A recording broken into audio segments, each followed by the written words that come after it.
Se nos ha repetido hasta la saciedad, pero de verdad, hasta el aburrimiento, ¿eh? Que el éxito pertenece única y exclusivamente a quienes se levantan a las 5 de la mañana. Buf, totalmente. La famosa cultura de la productividad. Exacto. Esa idea de que tienes que meditar, hacer un entrenamiento de alta intensidad, beberte un zumo verde y, bueno, tener cada minuto de tu día medido en una hoja de cálculo. Sí, optimizado al milímetro, ¿no? Tal cual. Llevamos años comprando la idea de que una rutina así, perfectamente estructurada, es el único camino válido hacia una vida funcional. Pero, a ver, los datos y las observaciones que vamos a analizar hoy sugieren algo casi, te diría, herético. Desde luego que lo es para muchos. Porque resulta que para un porcentaje enorme de la población, esa estructura milimétrica no es un billete hacia el éxito en absoluto, sino una receta directa para el colapso mental. Es que hay una disonancia tremenda entre lo que la sociedad exige a nivel de horarios y lo que la biología de cada individuo realmente necesita. O sea, hemos creado un dogma alrededor de la organización extrema. Un dogma muy estricto, además. Yo misma he intentado seguir esas rutinas y, ostras, es agotador. Claro, es que asumimos, casi por defecto, que el caos o la improvisación son siempre síntomas de pereza o de fracaso. Sin embargo, cuando te pones a examinar la neurobiología y la psicología del comportamiento... ¿Qué es lo que vamos a hacer hoy, claro? Eso es. Descubres que la falta de estructura es, en muchísimos casos, un mecanismo de supervivencia altamente sofisticado. No es un error, es un diseño. Vale, vamos a desglosar esto, porque el documento que tenemos hoy sobre la mesa para nuestra inmersión profunda expone precisamente esta dicotomía. Y lo hace a través de un tema absolutamente universal que se titula Nuestra rutina diaria, dos estilos de vida diferentes. Un título muy directo para un tema muy complejo, sí. Sí, y el texto fuente contrapone dos perfiles radicalmente opuestos para que lo entendamos bien. Por un lado, nos presenta una mujer que, representa ese ideal contemporáneo del que hablábamos. La rutina meticulosa. Eso es, saludable, rígidamente organizada. Y por el otro lado tenemos a un hombre con un enfoque vital, mucho más relajado, fluido y a los ojos de muchos, pues directamente desordenado. Caótico, le llamarían algunos. Totalmente. Pero el objetivo de nuestro análisis a fondo hoy no es hacer un simple repaso de a qué hora se levanta cada uno, sino diseccionar cómo la estructura de nuestros días define nuestra realidad, cómo la necesidad de control frente a la necesidad de adaptabilidad construye el mundo en el que vivimos. Y es crucial de verdad abordar esto sin el sesgo moral que le solemos aplicar. O sea, no estamos ante la típica historia del ratón trabajador y la cigarra perezosa, ¿no? Nada de buenos y malos. Exacto. Estamos ante dos estrategias cognitivas distintas para gestionar un entorno moderno que sinceramente nos bombardea constantemente con estímulos, exigencias y sobre todo mucho estrés. Pues el texto arranca lógicamente por orden cronológico, con la rutina de mañana. Ese momento crítico del impacto inicial, el primer choque contra la realidad cuando suena la maldita alarma. El momento más delicado del día para el cerebro, fíjate. Y siempre se ha dicho, ¿verdad?, que la forma en que procesamos ese primer momento establece el ritmo, la inercia para las siguientes 16 horas. En el caso de la mujer, el perfil organizado, el texto detalla una maquinaria perfecta. Ella sabe que va a desayunar, a qué hora exacta va a entrenar, cuándo entra en la ducha.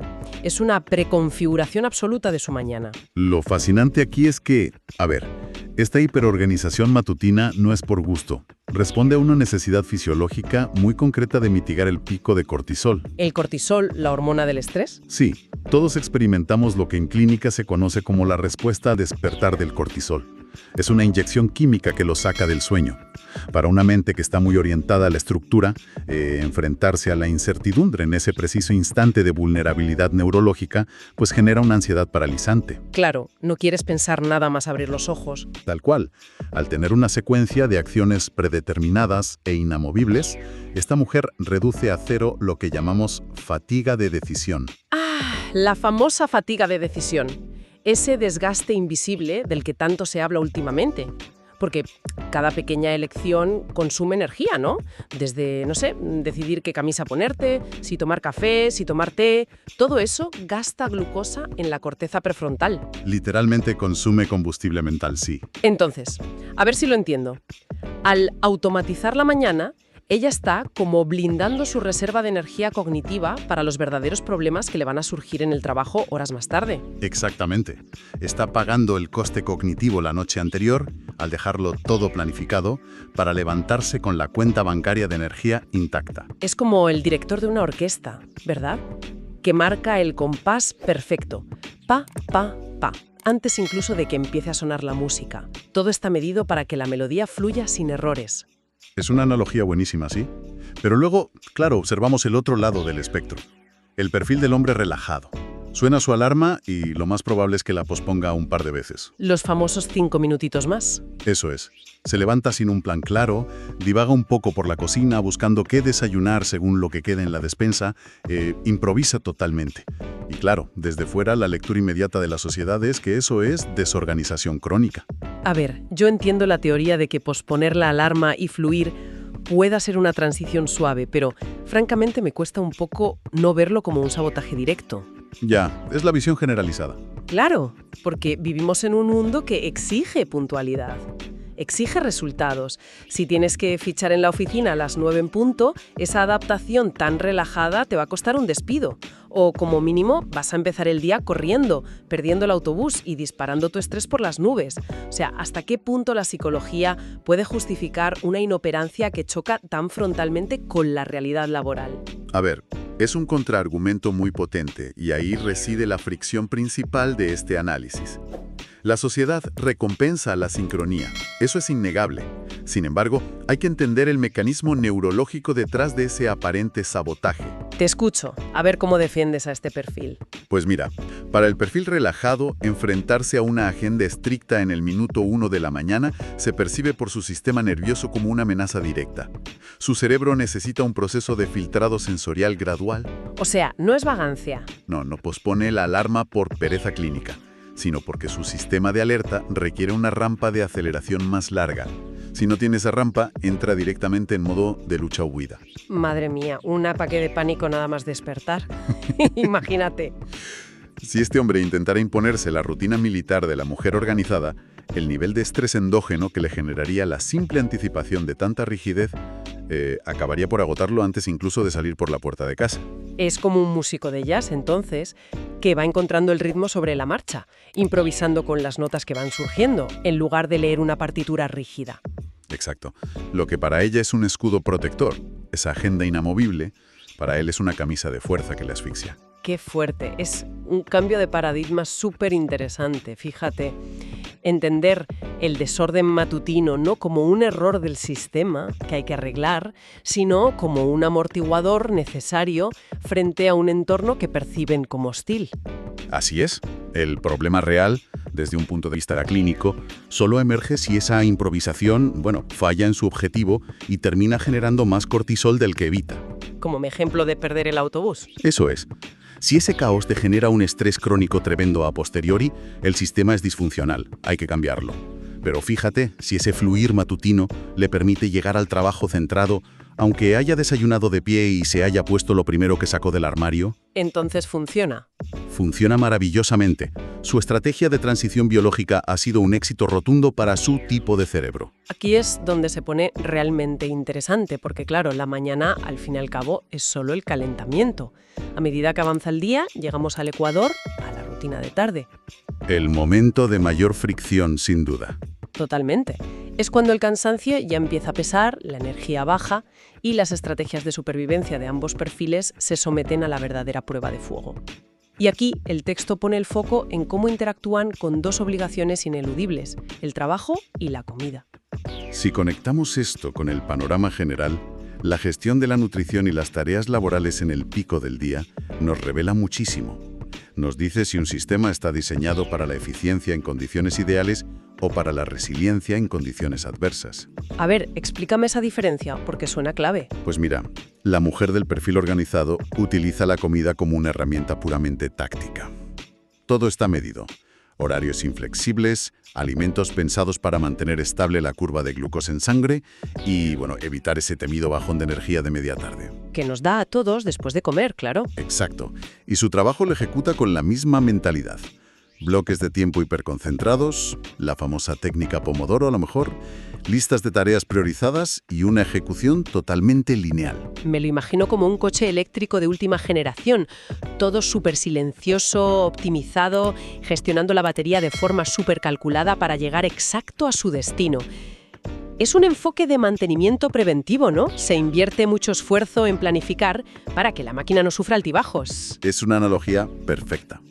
Pero claro, llevado al extremo, esa optimización tan perfecta también tiene un talón de Aquiles muy evidente. La fragilidad. Más fragilidad, exacto. Los ecosistemas más especializados en la naturaleza son siempre los más vulnerables a los cambios imprevistos.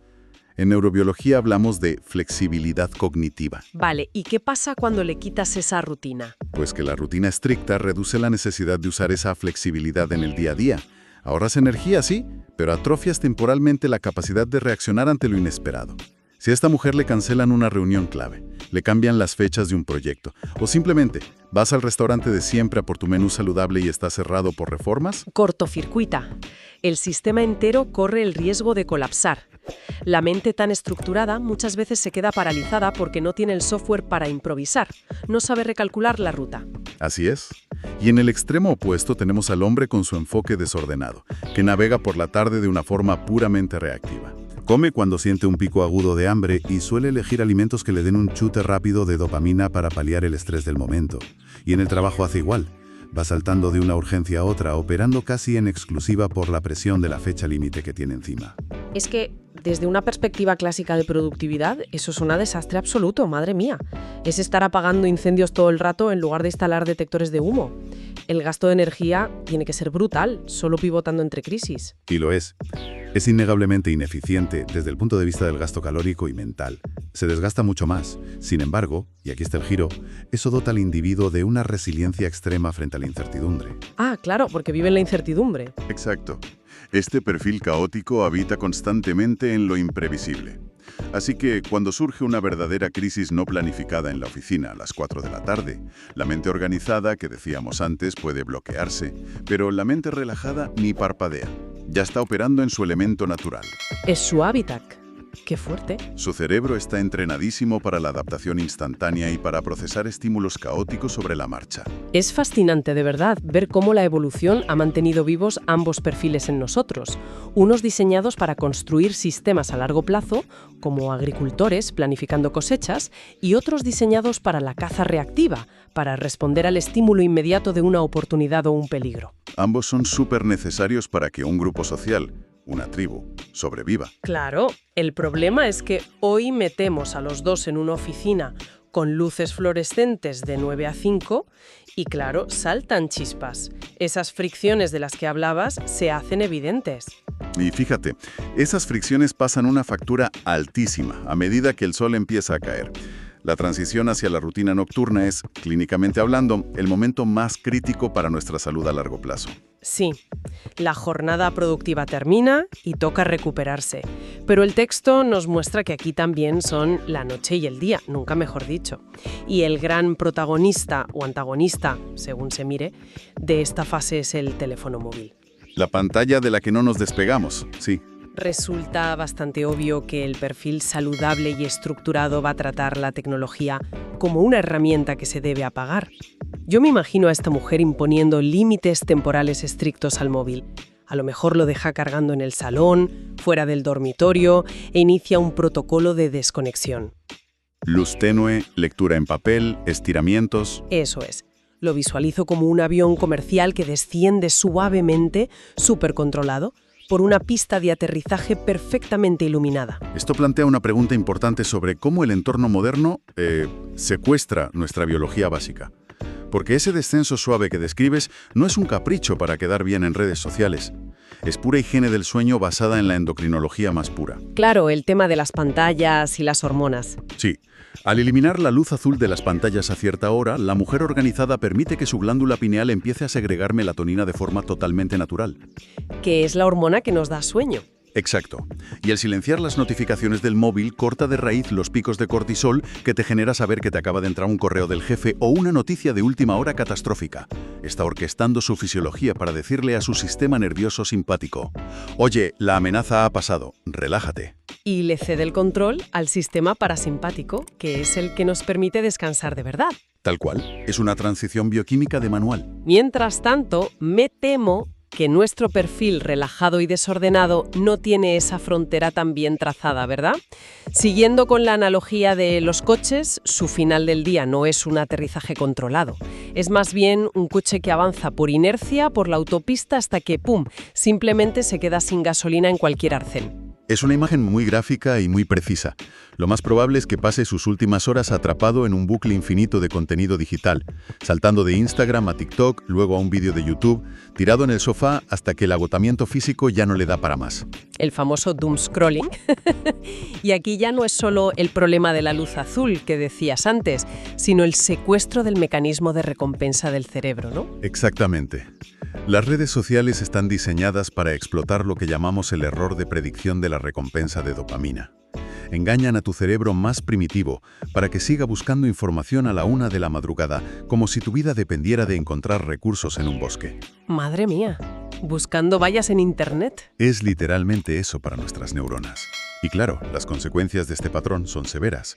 El cerebro entra en la fase de sueño, o más bien colapsa, mientras sigue inundado de neuroquímicos asociados a la alerta y la vigilia. Y el descanso es malísimo.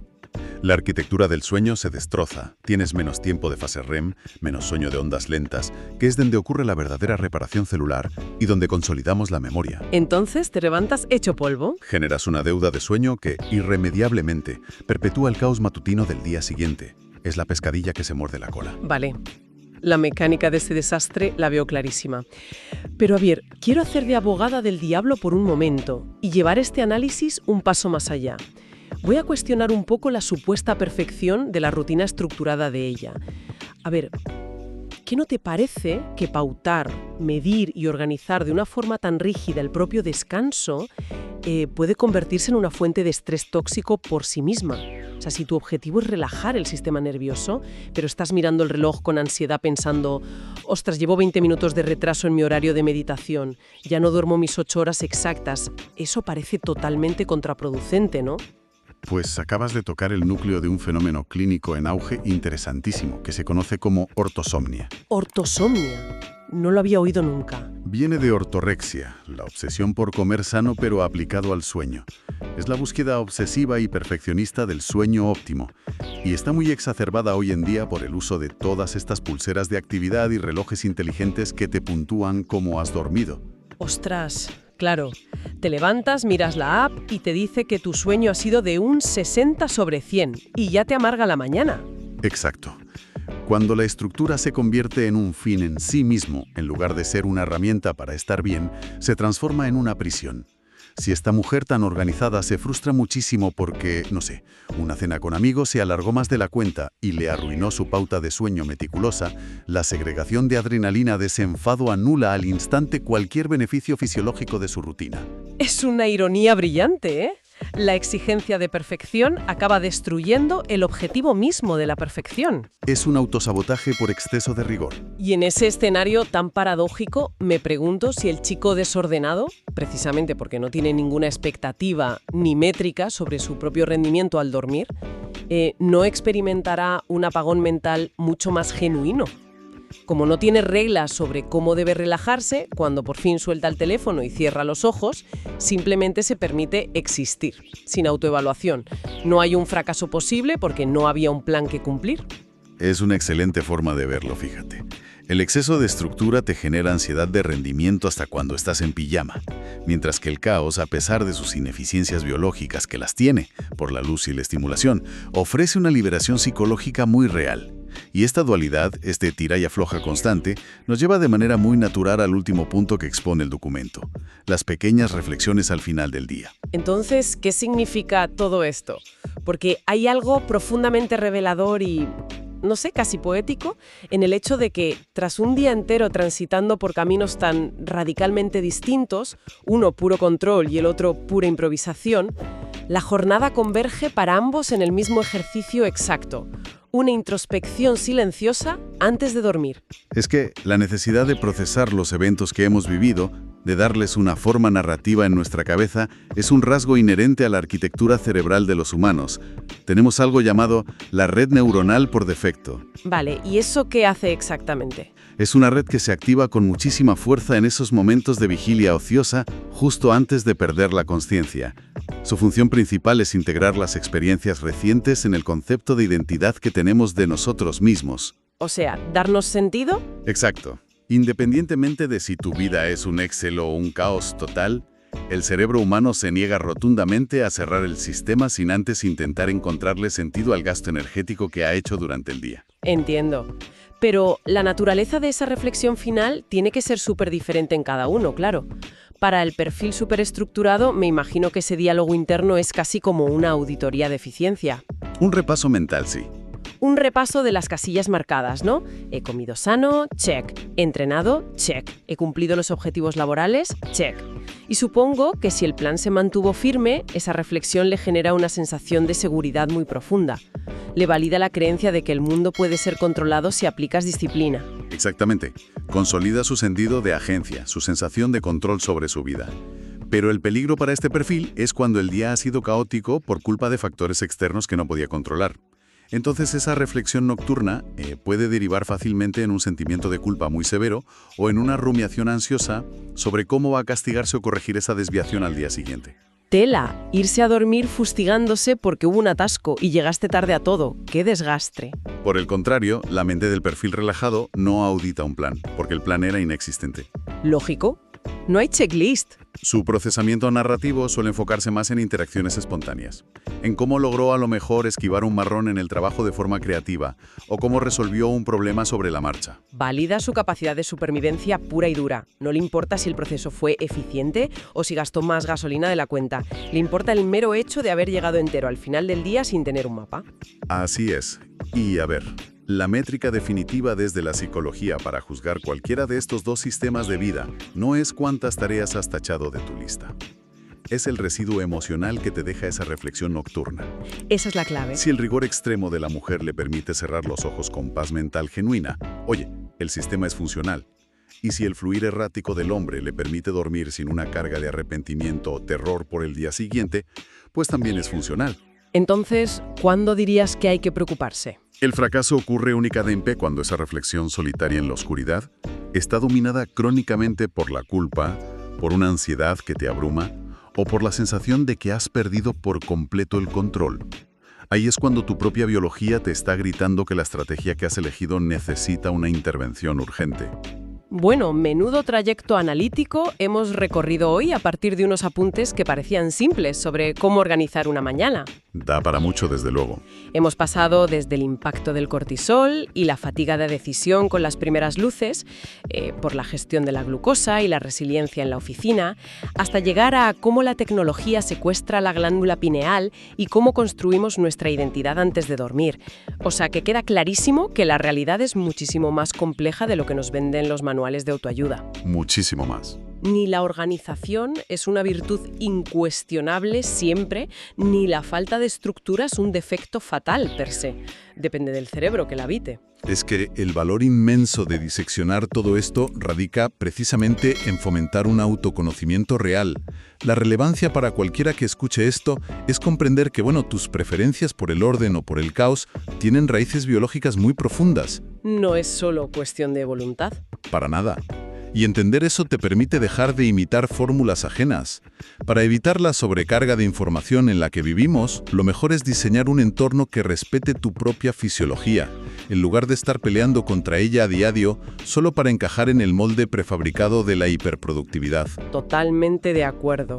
Fíjate, me resulta enormemente interesante plantearme una última cuestión antes de despedirnos. Queda flotando en el aire una incógnita súper jugosa sobre los límites de nuestra adaptabilidad. ¿Qué pasaría si, bajo unas circunstancias controladas de laboratorio, obligáramos a estos dos individuos a intercambiar sus realidades por completo, durante 24 horas seguidas? Buf, las consecuencias psicológicas de un experimento así serían, te lo digo desde ya, del todo impredecibles. Es que cabe preguntarse si la mente que está tan habituada al control férreo, al verse de repente privada de sus agendas, sin alarmas y sin sus tuppers medidos, sufriría un colapso total por desorientación.